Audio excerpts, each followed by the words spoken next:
औज़ुबिल्लाहिमिनश्शैतानिर्रजीम बिस्मिल्लाहिर्रहमानिर्रहीम। Pakistan peoples party Sindh के सदर जनाब निसार अहमद खोड़ो साहब, जनरल सेक्रेटरी वकार मेहदी साहब, डिस्ट्रिक्ट ईस्ट के सदर इकबाल खान साहब, जनरल सेक्रेटरी लाला रहीम साहब,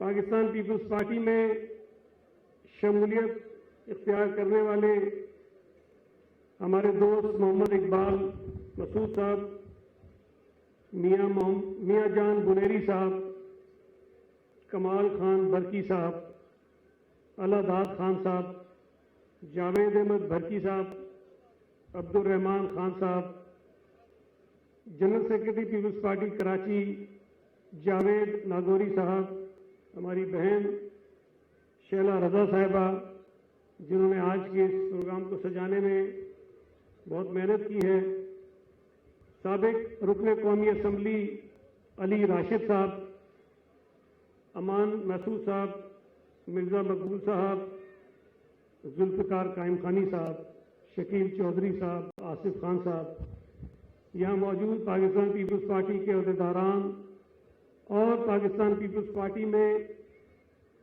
शामिल होने वाले वो दर्जनों सैकड़ों मेरे दोस्तों जिनकी फहरिस्त मेरे पास मौजूद है लेकिन काफ़ी तवील है, तो मैं उनसे माज़रत चाहता हूँ कि इतने अगर नाम लूँगा तो शायद 15-20 मिनट मुझे इसी में लग जाएंगे। मैं उन तमाम दोस्तों का शुक्रिया अदा करना चाहता हूँ कि उन्होंने पाकिस्तान पीपल्स पार्टी में शमूलियत का फैसला किया और यकीनन ये हमारे लिए बहुत तकवीत की बात है कि शहर के मुख्तलिफ इलाकों से, मुख्तलिफ सियासी जमातों से ताल्लुक़ रखने वाले लोग, मुख्तलिफ कम्यूनिटीज से ताल्लुक़ रखने वाले लोग पाकिस्तान पीपल्स पार्टी में बड़ी तादाद में शामिल हो रहे हैं और इंशाअल्लाह ताला कराची शहर जो हमेशा से यरगमाल रहा है किसी न किसी सूरत में, कराची शहर जहां लोगों को अपनी नुमाइंदगी का बुनियादी हक जो है वो नहीं मिल सका, वोट किसी को पड़ते थे, जीत कोई जाता था, आप किसी को असेंबली में भेजवाना चाहते थे, असेंबली में कोई और चला जाता था और बदकिस्मती से 2018 के इलेक्शन में भी कराची के लोगों के साथ ये ज्यादती हुई है कि कराची शहर से मुंतखब होने वाले अक्सर लोग ऐसे हैं जिन्हें ना अपने हलकों का पता है, न लोगों का पता है, ना मसाइल का पता है, ना शहर का पता है, न सियासत का पता है, न अखलाकियात का पता है। लेकिन हमारी और आपकी बदनसीबी कि ऐसे लोग असेंबली में पहुंच गए और कराची की कीमत पर पहुंचाए गए, जिसका खुमियाजा कराची शहर ने भुगता है, जिसका खुमियाजा कराची शहर में रहने वाला एक एक शख्स, एक एक बच्चा भुगत रहा है। लेकिन इसका मतलब ये नहीं है कि हम हिम्मत हार लें, इसका मतलब ये नहीं है कि हम हौसला छोड़ दें।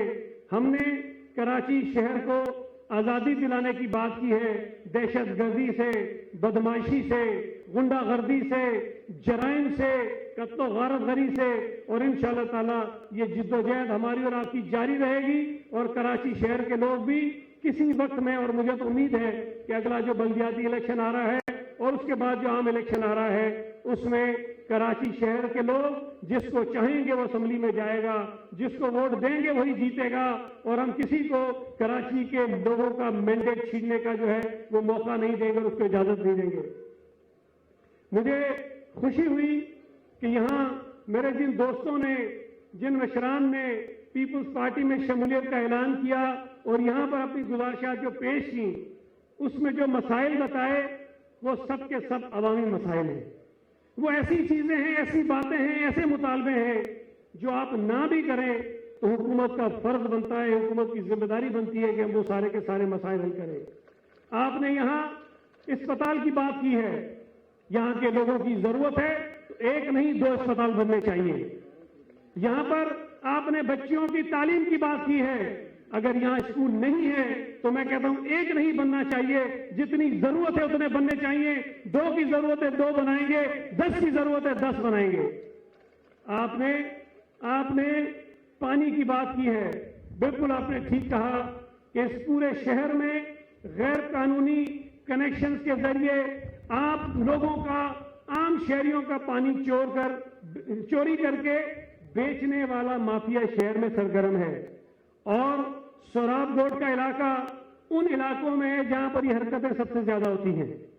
और हमने कोशिश की है माजी में भी, हमने ऐसे माफियाज को खत्म करने के इकदाम किए हैं, लेकिन एक बात ध्यान में रखें कि इन माफियाज के साथ जो नेटवर्क काम करता है उसमें अंदर पैसा बहुत इन्वॉल्व होता है। तो इतनी आसानी से किसी को भी खत्म नहीं किया जा सकता है, लेकिन कोशिशें हमारी जारी रहती हैं और कई इलाकों में, कई आबादियों में इजाफी पानी दिए बगैर हमने पानी की चोरी बंद की, हमने माफियाज को खत्म किया और वहां के रहने वाले लोगों को पानी मिलना शुरू हो गया। और इंशाअल्लाह ताला जो मुतालबा आपने किया है, मैं फिर कह रहा हूं कि आप मुतालबा ना भी करें, ये हमारी जिम्मेदारी है। हम इंशाअल्लाह ताला ये पानी की चोरी को रोककर आपको जो पानी मिलना चाहिए, जो आपका पानी है, जो आपके लिए आता है, आपके लोगों के लिए आता है, बच्चों के लिए आता है, आपके घरों के लिए आता है, वो पानी आपको हम फराहम करेंगे। आपने यहाँ पर स्ट्रीट क्राइम्स की बात की है, यहाँ पर मंशियात की बात की है। मैं फिर कह रहा हूं कि ये हमारा फर्ज है, ये हमारी जिम्मेदारी है, ये हमारी अवलीन जिम्मेदारी है कि हम पूरे सूबे में अमन और अमान की सूरत-ए-हाल को बेहतर बनाएं। ये हमारी जिम्मेदारी है कि इस पूरे सूबे में जो भी गैर कानूनी काम होते हैं उसको हम खत्म करने के लिए अपनी जिम्मेदारी पूरी करें।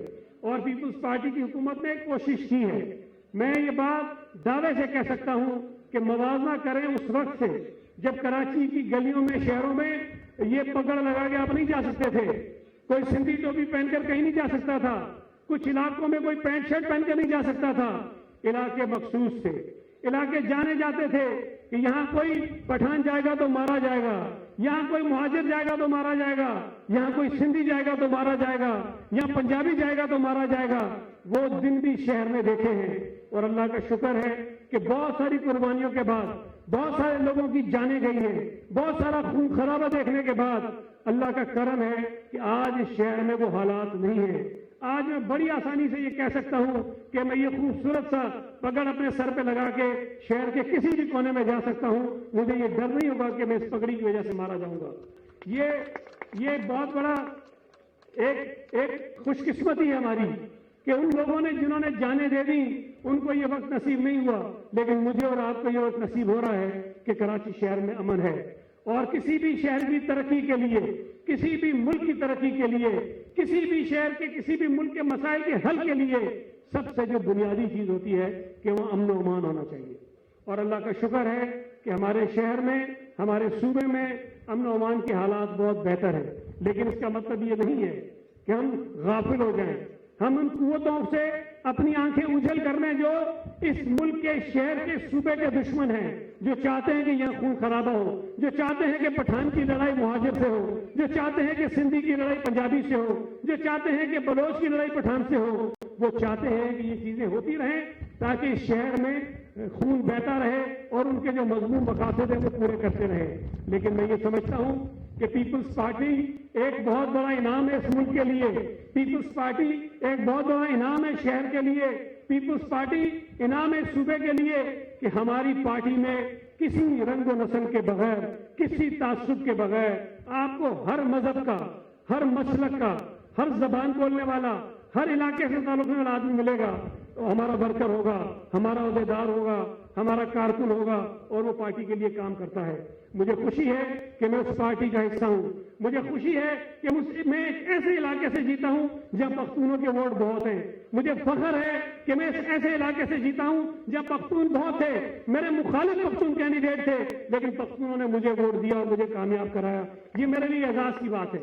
और मैं ये बात हर जगह कहता हूं कि ये एक ऐसी बात है कि लोग रंग व नस्ल से आगे बढ़कर जब देखना शुरू करते हैं, जब अपने मसाइल के हल की तरफ देखना शुरू करते हैं, जब अपने इलाके की तरक्की की तरफ देखना शुरू करते हैं, तब जाकर वो सियासी जमातों को वोट देते हैं, उनके प्रोग्राम के मुताबिक वोट देते हैं, उनके मंशूर के मुताबिक वोट देते हैं, उनके वादों के मुताबिक वोट देते हैं।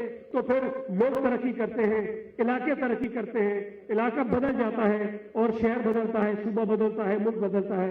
तो आपका जो आज फैसला है कि आप पीपुल्स पार्टी में शामिल हुए हैं, आपका जो फैसला है कि आपने पीपुल्स पार्टी से ये उम्मीद लगाई है कि पीपुल्स पार्टी इस इलाके के लोगों के मसाइल हल करेगी, मैं आपको यकीन दिलाता हूं कि इंशाअल्लाह ताला जो उम्मीदें आपने लगाई हैं, हम कोशिश करेंगे कि आपकी उम्मीदों पर पूरे उतरें। इसलिए कि हमारे पास तो कोई दूसरा रास्ता नहीं है। लेकिन आप माजी में जो हमारे एमक्यूएम के लोग थे उनको तो वोट की जरूरत नहीं थी, उनको फिक्र नहीं होती थी, वो किसी और तरीके से जीत जाते थे, लिहाजा वोट कोई दे न दे जीत तो जाते थे। पीटीआई जो आई है वोट तो लोग दे न दे किसी और वजह से जीत गए हैं। पीपल्स पार्टी की मजबूरी है, ना हम बदमाशी करके जीत सकते हैं, ना हम चोर दरवाजे से आकर जीत सकते हैं। हमारे पास जीतने का एक ही रास्ता है कि लोगों को राजी करो। हमारे पास जीतने का एक ही रास्ता है कि लोगों को अपने साथ मिलाओ। हमारे पास जीतने का एक ही रास्ता है कि लोगों से वोट मांगो। हमारे पास कोई और रास्ता नहीं है, लिहाजा ये हमारी मजबूरी है। हम ना भी चाहें, अगर हम जीतना चाहते हैं कराची से तो हमें लोगों के काम करने पड़ेंगे। हम अगर कराची को अपना शहर बनाना चाहते हैं तो हमें कराची के लोगों की उम्मीदों पर पूरा उतरना होगा। हम अगर कराची का नक्शा बदलना चाहते हैं तो हमें कराची के लोगों के साथ चलाना होगा, उसके बगैर हम नहीं बदल सकते हैं। तो हमारे पास चॉइस कोई नहीं है। किसी के पास चॉइस है कि रात में डब्बे बदल कर जीत जाते हैं, किसी के पास चॉइस है बदमाशी के जरिए वोट लेकर जीत जाते हैं। हमारे पास चॉइस नहीं है। तो आपने जो उम्मीदें बांधी हैं इंशाअल्लाह ताला, मैं ये नहीं कहता हूं कि आज का जलसा खत्म होगा, कल स्कूल बना होगा, परसों अस्पताल बना होगा, अगले दिन पानी आ जाएगा, चौथे दिन गटर का मसला हो जाएगा, इतनी जल्दी नहीं होगा। लेकिन आपका ताल्लुक रहेगा, आपका रिश्ता रहेगा, आपका आना जाना रहेगा। आप हमें पुश करते रहेंगे कि ये मसाइल हैं, तो ये मैं आपको यकीन दिलाता हूं कि इंशाअल्लाह ताला आपको हमारी तरफ से बदनीयती कभी नहीं मिलेगी। आपको हमेशा पॉजिटिव रिस्पांस मिलेगा और आपको ये महसूस होगा कि हम काम करने वाले लोग हैं, हम काम करना चाहते हैं। और मैं हमेशा ये कहता हूं कि अगर आपके सामने वाले वोटर को, आपके शहरी को, आपके पास आने वाले शख्स को सिर्फ ये पता चले कि ये तो काम करना चाहता है, तो वो आधे से ज्यादा मुतमईन हो जाता है। और ये इत्मीनान हम आपको जरूर देंगे। मैं अपनी तकरीर खत्म करने से पहले सिर्फ 2-4 बातें और करूंगा जो मैं समझता हूं बड़ी जरूरी है कि आपके जरिए सब तक ये बात जानी चाहिए कि इस मुल्क में तो जो जुल्म हुआ सो हुआ 18 के इंतखाबात में, कराची के साथ सबसे बड़ा जुल्म हुआ।